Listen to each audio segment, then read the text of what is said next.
Hello viewers, we are here today with RIPA team and MIFAMS teams.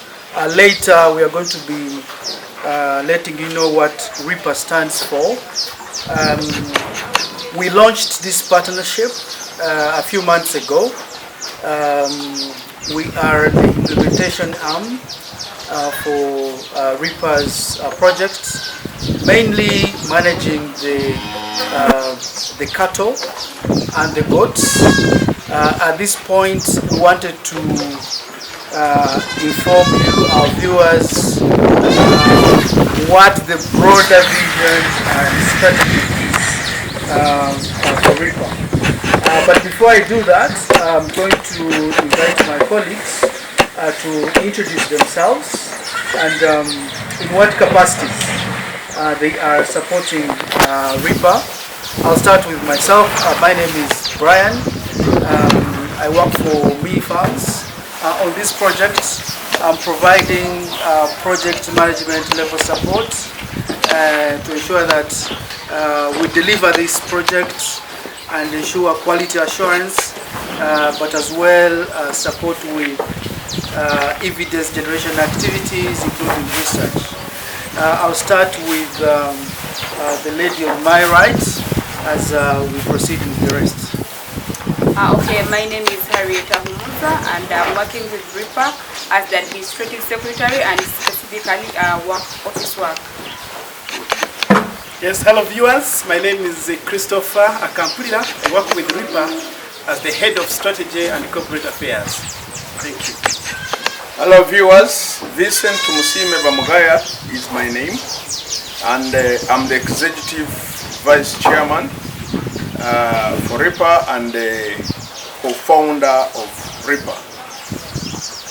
Hello viewers, Julius Birungi is my name, and I'm part of the MIFAMS team, the operations department, looking at ensuring that RIPA has systems and technology as far as management of the animals, both the dairy and goats is concerned.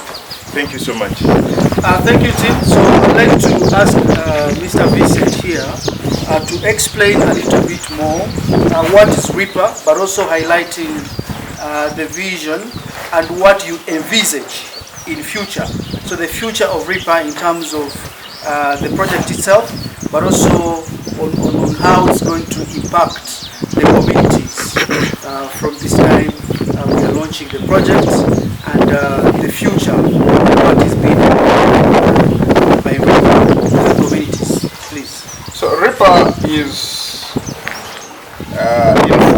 rural initiatives for poverty alleviation. This is an organization that has been established and registered under the laws of Uganda as a limited company by guarantee. So the vision of RIPA is to see a community that is economically empowered by establishing micro scale projects at the household level, but which can guarantee qualifying families or the beneficiaries to have daily income or monthly income, and also to have something like an asset that the family can depend on to drive wealth. So our vision is that we envision a society that is economically empowered with enterprises that can guarantee a household a livelihood and income. Is faced with a problem of land fragmentation. People don't have enough land on which to do commercial farming. On average, a family has 0.8 of an acre, and an average family, including the parents, has about 5 members.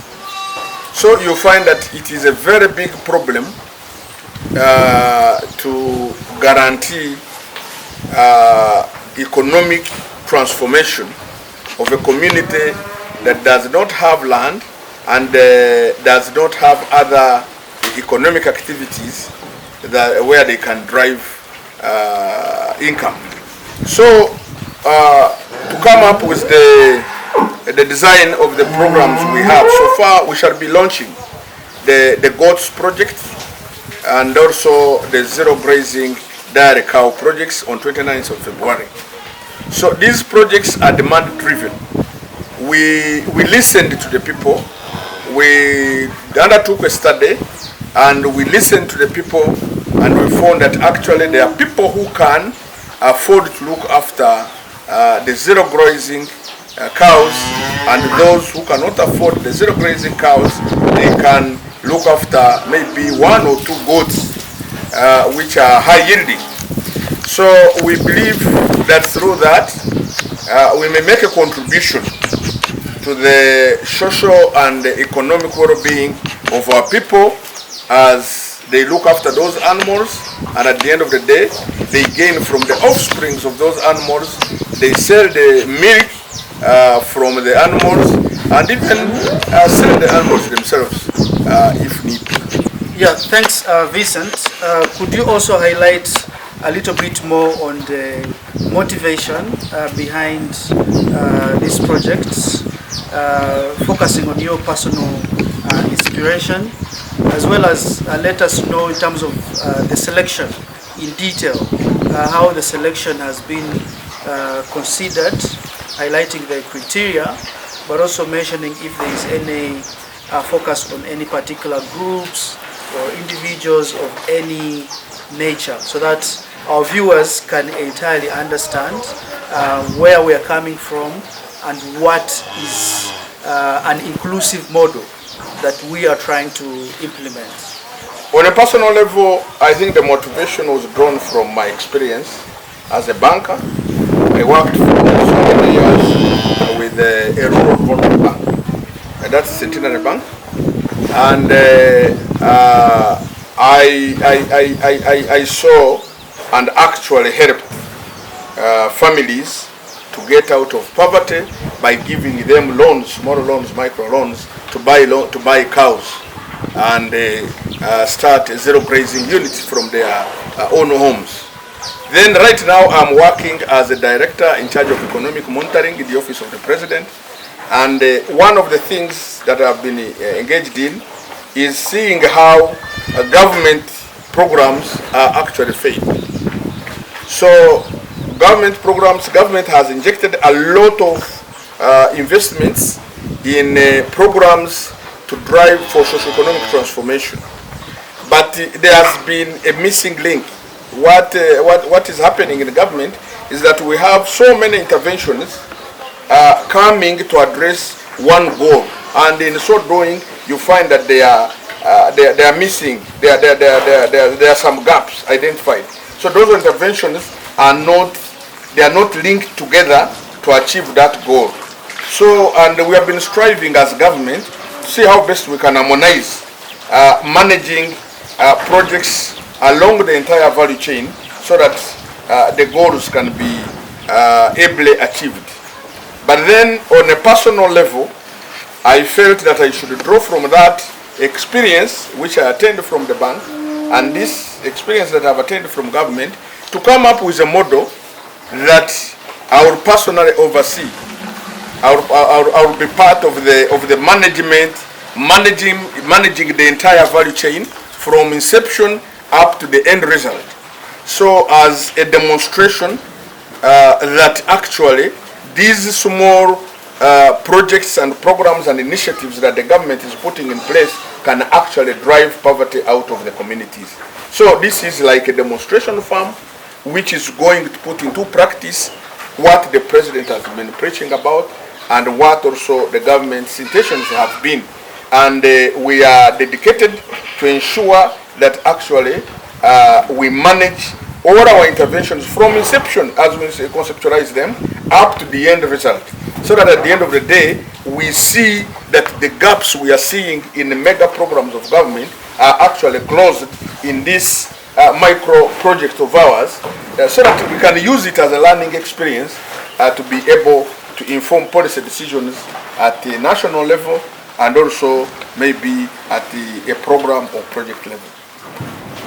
Yes, how about the selection criteria and how inclusive is this project? The selection criteria is that, first of all, this project is for everybody. This project does not have religion. This project does not have tribe. This project does not have gender or what, but it is a project that has got to follow a certain criteria, which we have designed and discussed with the intended beneficiaries. Because it's certainly not going to serve all the communities from the very poor up to the able household. But we have tried to segment it and try to pilot test it along the lines of the able poor, the economically active poor. Because if we give you an animal that we have acquired 4 million, then you should be able at least to provide a shelter for it, and you should be able to feed it. And then we can work with you to address issues of its health in terms of veterinary services, and also we help you to find a market for your milk, but you should also be able to make a contribution. So, but we believe that as we move forward, we should also come in with incentives or other initiatives, maybe in collaboration with government or any other interested organization, to see how best we can also serve those people that cannot meet our criteria the way we have defined it. So it is inclusive in a way, but at the moment, since we are constrained and it is self-funded, so we think that we should do, first of all, deal with people who are able to make a contribution to the project, and as we also try to find a way of how to deal with those ones who are not really qualifying as of now. Thank you so much.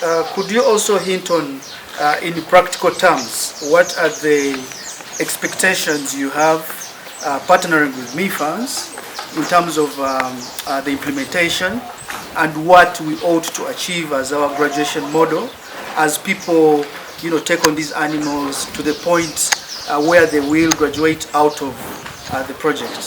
So we, as RIPA, we have set out to launch this program and project on clear professional grounds. So where we see that we have a weakness, we try as much as possible to work with people who have already acquired expertise. So we know MIFARMS, and MIFARMS is a known brand nationally. You have been into the management of goats, and you are very clear. You already have a storage tale about the goat enterprises. So we'd like to leverage on your success as MIFARMS to train our beneficiaries for the goats and also prepare them to receive high-yielding breeds, and also help us to manage the goats when they are with those farmers, so that our vision of propelling, or the mission of propelling communities out of poverty is achieved. So, and we believe that we shall learn a lot from MIFARMS, and we believe that MIFARMS will complement our efforts to make our vision and mission a reality. Thank you for that. I will give it over to colleagues here, starting with Julius, in case you want to supplement on what the EVC has mentioned, so that we can go forward. Thanks, Brian, and thanks, EVC, who also doubles as the vision bearer. So a viewer out there wants to know, in terms of the scale, is RIPA only in Rubirizi? What are the future dreams of RIPA? Is it going to be national, international brand? From the beginning, what do you envisage to achieve as RIPA in terms of the scale? Our vision is to make RIPA a national program. But of course, everything has got to have a start. So we are starting in Rubirizi. This is where we shall be giving out about 30 or so cows to the qualifying households, and we shall be giving about 160 or 180 or thereabout goats to the communities. So depending on how successful, because this is a self-revolving animal bank model. So depending on how successful this model will be, then we intend to roll it out. But the national offices will be here. Then we intend to roll it out to other districts, especially those that have that are affected by challenges of land fragmentation, like Rubirizi. Because if you take it in an area where people are not affected by land fragmentation, one may wonder why he has to get into zero grazing when he can actually do free range. But we are trying to come up with a solution for communities that are affected by land fragmentation by trying to come up with this animal bank project. So I give you an animal, you stay with it, and it is in a calf. When it calves down, and we are using artificial insemination, which is sexed, so that when it calves down, it is calving down a female heifer, a calf. So that one is now for the family, the host family. Then you start selling the milk, which we shall provide the market for it. We buy the milk from you, and then from there, the second calf is brought to our incubation center, so that we can also fatten it and look after it. When it becomes of age, we pass it on to another family. Then the mother is moved to another family, so that and the trend continues. But we have also considered the option of letting the host family keep the mother cow after the second calf on a certain arrangement where they can use their milk to pay back for the mother, the cost of the mother at the time. They pay using the milk for a period of say 2 years. So that by the time the household exits the cycle, at least it is economically empowered with 2 cows, which can actually produce milk and sell them to our collecting center. So we believe that once we have seen, we have registered reasonable success in Rubirizi, our next destination is we want to establish a branch in China. And once we see it working as well, then we shall open to start getting into other parts of the country. So basically our vision is to see RIPA spread in all other parts of the country. Thank you so much. Again, very many programs, as you cited, have been coming up with programs that alleviate poverty, programs around nutrition, focusing on nutrition of the children and also the other people, and then of course other niches. I do not know what RIPA stands for in this as far as the end goals and objective, but also how sustainable is this project going to be? What have we put in place as the strategies for RIPA so that this doesn't come out to be like some of the other projects that have been failing? A farmer out there or a viewer wants to know so that they can trust this brand and be part of it.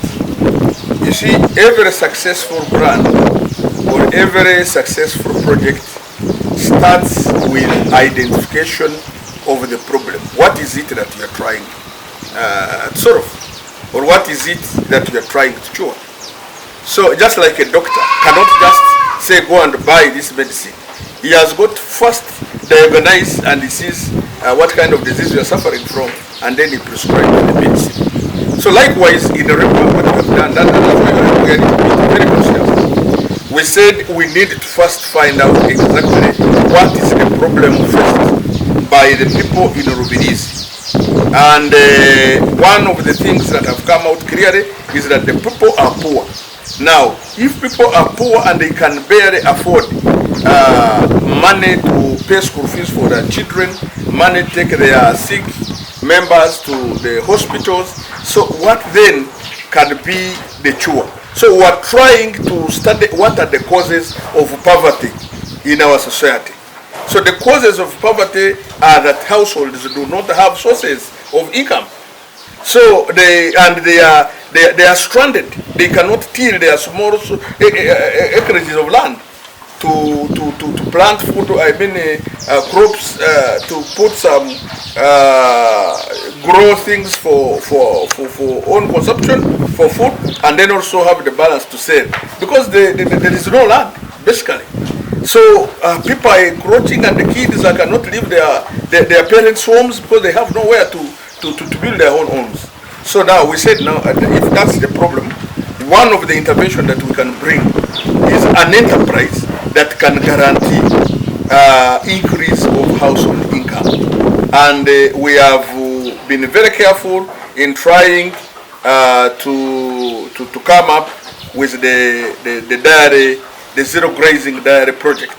Because first of all, that's why we have not gone to buying high value heifers of 10 million, 8 million. Because first of all, those ones are very sophisticated to look after. And those communities which we are trying to train and help to get out of poverty cannot look after them.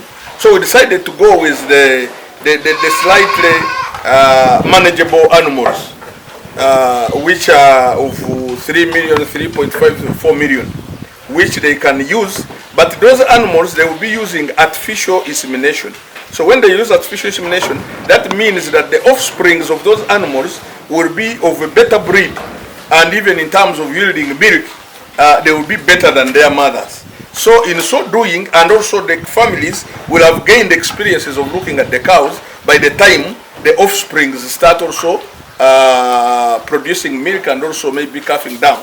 So at the end of the day, our intention is that we want to get into the households when they are actually stranded and they are fidgeting to see what to do, but we work with them, give them the animals, and then leave them when they are actually economically empowered with better breeds of animals, and when they can actually count on the milk they get from the animals and sell to our dairies. So we believe that that one is going to be a transformation, at least in the social well-being of the communities here. That is well said. Maybe finally, of course, reading through the Sustainable Development Goals, ending hunger and the poverty levels also is a collective responsibility. A viewer out there wants to know what collaborations RIPA has had with other partners doing the same, ending some of these interventions, but also working with government.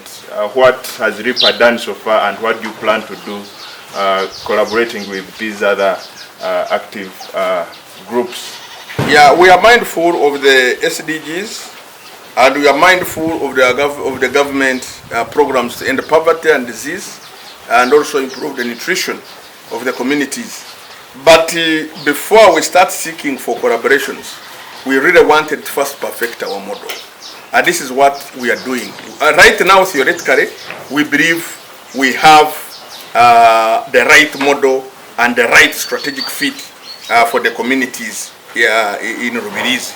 So we are waiting for 29th February to launch and give out those animals to the communities which we have that we have prepared, and see how they have been able to cope up with them. Farmers and other who may not even be directly on the program, because RIPA has already put up a hall where we shall be training these farmers in order to socially and economically empower them to see how they can get out of poverty, and several other initiatives as we shall be letting you know going forward. So we are working together as a team, working with the government, working with several stakeholders to ensure that this project becomes a success. Thank you so much, Chris. Thanks everyone. Please do follow us, follow RIPA. Use the contacts below the screen if you want to keep in touch, give us any feedback. Please look out for our next episode. Thank you so much. RIPA! Empowering communities together.